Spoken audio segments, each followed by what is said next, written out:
Hi అందరికీ.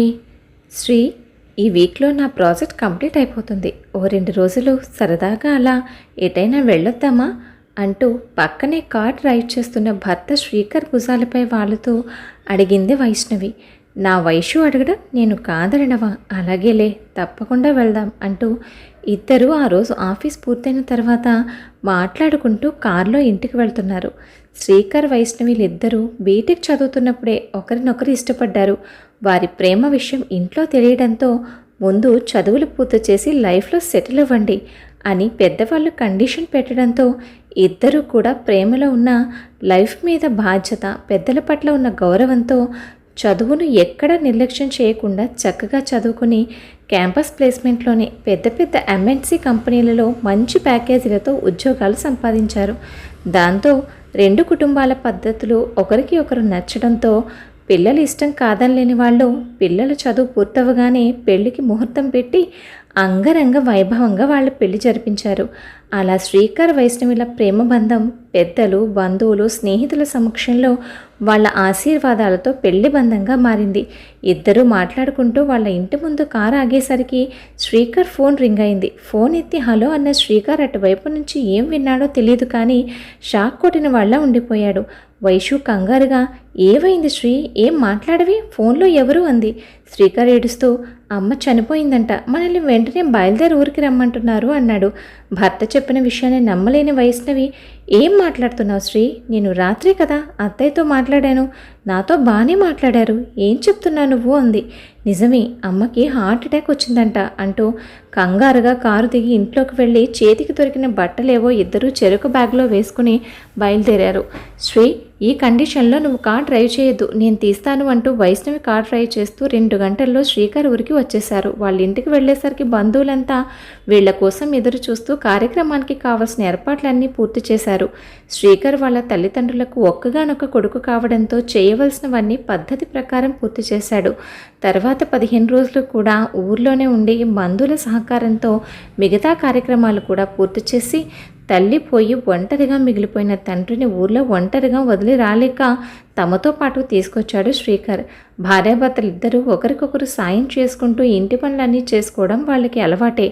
అలాగే అలవాటు ప్రకారం టిఫిన్, భోజనం టేబుల్ మీద సిద్ధంగా పెట్టి మావయ్య టైంకి భోంచేసేయండి అని చెప్పి ఇద్దరు ఉదయం ఆఫీస్కి వెళ్ళిన వారు సాయంత్రానికి కానీ ఇంటికి వచ్చేవారు కాదు. శ్రీకర్ తండ్రి ఒక్కరే ఇంట్లో ఉంటూ తినాలి అనిపించినప్పుడు ఏదో కాస్త తిని ఉండేవారు. ఇలా ఓ వారం రోజులు గడిచేసరికి ఓ రోజు ఉదయం శ్రీకర్ వైష్ణవి ఆఫీస్కి వెళ్ళడానికి రెడీ అయి తండ్రికి చెప్పి వెళ్ళడానికి ఆయన ఇంకా లేవలేదని గదిలోకి వెళ్ళేసరికి ఆయన ఒళ్ళంతా వేడిగా కాలిపోతూ జ్వరంతో లేవలేని పరిస్థితిలో ఉన్నారు. అది గమనించిన శ్రీకర్ వెంటనే గబగబా ఆయనను నెమ్మదిగా పైకి లేపి జ్వరానికి టాబ్లెట్ వేశాడు. అయ్యో, నాన్నగారికి జ్వరం ఎక్కువగా ఉంది, ఈ టైంలో అమ్ముండుంటే జాగ్రత్తగా చూసుకునేది అంటూ ఫీల్ అయ్యాడు.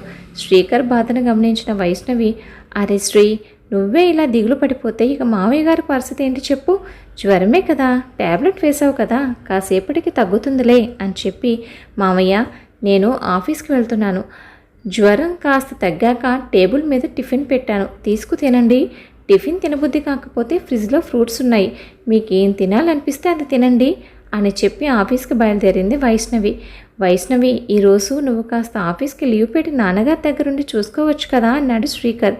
నువ్వు మరోలా అనుకోవద్దు శ్రీకర్, అసలే అత్తయ్య పోయినప్పుడు 15 రోజులు లీవ్ పెట్టాను, దానివల్ల నాకు పెండింగ్ వర్క్ చాలానే ఉంది, మళ్ళీ ఇలా మాటికి లీవ్ పెట్టడం కుదరదు, వీలైతే సాయంత్రం కాస్త త్వరగా వచ్చేస్తాను అని చెప్తూ ఉంటే ఆ మాటలు విన్న శ్రీకర్ తండ్రి, అమ్మాయిని ఇబ్బంది పెట్టకరా, జ్వరమే కదా, నాకేం పర్లేదులే, కాసేపటికి తగ్గుతుంది, మీరిద్దరూ వెళ్ళండి అన్నారు. ఆయన అలా శ్రీకర్ వైష్ణవిలు ఎవరి దారిన వాళ్ళు ఆఫీస్కు వెళ్ళారు. ఆఫీస్కి వెళ్ళగానే వైషు పనిలో మునిగిపోయింది. శ్రీకర్ గుర్తొచ్చినప్పుడల్లా తండ్రికి ఫోన్ చేసి మాట్లాడుతున్నాడు. ఆ రోజు సాయంత్రం వైషుకి ఆఫీస్లో వర్క్ ఎక్కువగా ఉండడంతో ఇంటికి లేట్గా వచ్చింది. తన ఇంటికి వచ్చేసరికి శ్రీకర్ తండ్రికి టిఫిన్ పెట్టి మెడిసిన్ ఇచ్చి పడుకోబెడుతున్నాడు. అది చూసిన తర్వాతే గుర్తుకొచ్చింది వైషుకి మామగారికి జ్వరం అని. తను సాయంత్రం ఇంటికి తొందరగా వచ్చేస్తానని చెప్పిందని. కానీ ఆఫీస్ వర్క్ బిజీలో పడి వైషుకి ఇవి ఏమీ గుర్తులేదు. తను చేసిన పొరపాటికి శ్రీకర్ మొహంలో కోపాన్ని గమనించింది వైషు. సారీ శ్రీ, ఆఫీస్ వర్క్లో పడి మావయ్య గారి విషయం మర్చిపోయాను అంది. వైషు మాటలు వినిపించినట్టుగా వెళ్ళిపోయాడు శ్రీకర్. తండ్రికి 3 రోజులైనా జ్వరం పూర్తిగా తగ్గకుండా వస్తూ ఉండడంతో హాస్పిటల్కి తీసుకువెళ్ళాడు శ్రీకర్. డాక్టర్ టెస్టులన్నీ చేసి బ్లడ్లో ఇన్ఫెక్షన్ ఉండడం వల్ల ఇలా అవుతుందని, ఓ 4 రోజులు టైంకి మెడిసిన్ ఇస్తూ దగ్గరుండి జాగ్రత్తగా చూసుకోమని చెప్పారు. శ్రీకర్ ఆఫీస్కి సెలవు పెట్టి తండ్రిని చూసుకుంటున్నాడు. వైషుకు విషయం తెలిసి నాతో చెప్తే నేను సెలవు పెట్టేదాన్ని కదా అంది. వైషు, హో నీకెందుకులే అంత శ్రమ, ఆయన మా నాన్న కదా, నేనే చూసుకోవాలి కదా అన్న శ్రీకర్ మాటలకు, ఏంటి శ్రీ అలా మాట్లాడుతున్నావు? నేనేదో మావయ్య గారిని పట్టించుకోనట్టు ఓవైపు ఆఫీస్ వర్క్ చేస్తూ మరోవైపు ఇంటి పని కూడా చేస్తున్నాను కదా అంది. నువ్వు పట్టించుకుంటున్నాను అనేది సరిపోదు వైషు. అయినా నాన్నగారిని ఈ పరిస్థితుల్లో ఒంటరిగా వదిలేసి నువ్వు జాబ్ చేసి ఎవరిని ఉద్ధరించాలి? నాకొచ్చే శాలరీతో మనం బాగానే బ్రతకగలం కదా, నువ్వు జాబ్ మానే అన్నాడు శ్రీకర్ కోపంగా. ఏం మాట్లాడుతున్నావు శ్రీ? నేను జాబ్ మానేయాలా? ఇంత కష్టపడి చదివింది, జాబ్ సంపాదించింది మానేసి ఇంట్లో కూర్చోడానికా? నో వే అంది కోపంగా వైషు. వీళ్ళిద్దరి మాటలు అంతకంతకు పెరుగుతూ ఉండడంతో శ్రీకర్ తండ్రి కల్పించుకుని, ఏం మాట్లాడుతున్నావురా నువ్వు? అంత కష్టపడి చదివింది ఇంట్లో కూర్చోడానికా? అయినా ఇప్పుడు అమ్మాయి జాబ్ మానేయాల్సిన అవసరం ఏమొచ్చింది? నేను బాగానే ఉన్నానుగా. వైష్ణవి తనకి వీలున్నంతలో నన్ను బాగానే చూసుకుంటుందిగా.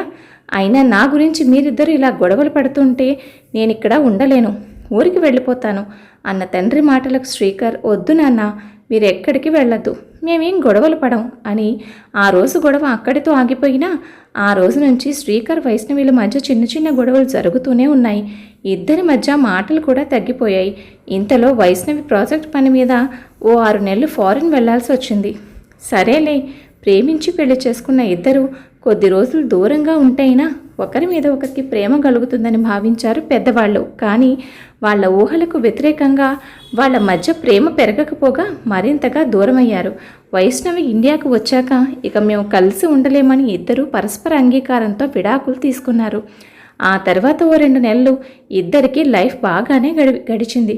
ఎవరికి నచ్చినట్టు వాళ్ళు ఇలా కావాలంటే అలా హ్యాపీగా గడిపేశారు. తర్వాతే ఇద్దరికీ లైఫ్ బోర్ కొట్టింది.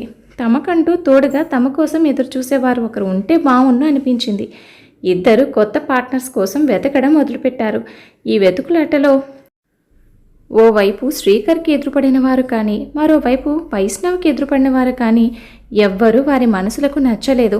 వారిని చూసి మాట్లాడిన తర్వాత వాళ్ళకంటే వైష్ణవ్ ఎంతో బెటర్ అనిపించింది శ్రీకర్కి. అలాగే తను కలిసిన వాళ్ళకంటే శ్రీకర్ ఎన్నో రెట్లు బెటర్ అనిపించాడు వైష్ణవికి. ఇద్దరు ఆలోచనలో పడ్డారు. అనవసరంగా తొందరపడ్డామా అనుకున్నారు.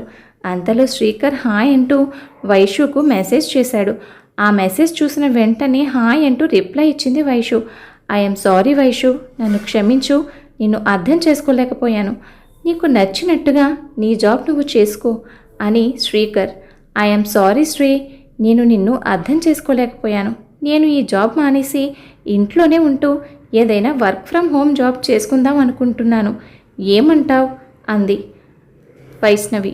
అలా ఇద్దరు ఎవరి తప్పులు వాళ్ళు తెలుసుకుని ఒకటయ్యారు. వైషు ఇంట్లోనే ఉండి వర్క్ ఫ్రమ్ హోమ్ చేసుకుంటూ మా అమ్మగారిని జాగ్రత్తగా చూసుకుంటుంది. ఇక వాళ్ళిద్దరి మధ్య ఎలాంటి అపార్థాలకు తాములేదు.